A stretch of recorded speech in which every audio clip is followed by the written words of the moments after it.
got this Fantasia bedspread off of Amazon for $75. It's a 7-piece queen set. So let's open it up. Take it out of the packaging. Let's take a look inside. So here's our comforter on top. Looks like our flat sheet. Inside the flat sheet is our fitted sheet. Inside of that we have a pillowcase.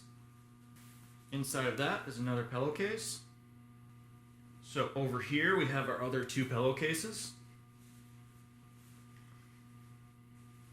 So here's a look at both of the pillowcases.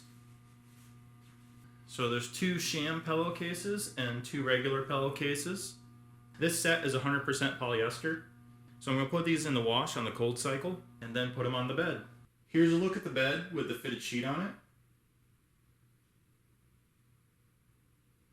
Here's a look at the bed with the flat sheet on it. It has a similar design to the fitted sheet. Here's the bed with the pillowcases on it.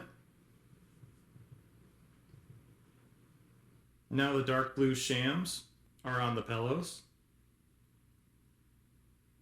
Here's a look at the bed with the comforter on it. Here's the bed fully put together. If you enjoyed this video, please leave a like and comment below. If you'd like to see more videos like this, please subscribe to the channel. Thank you for watching.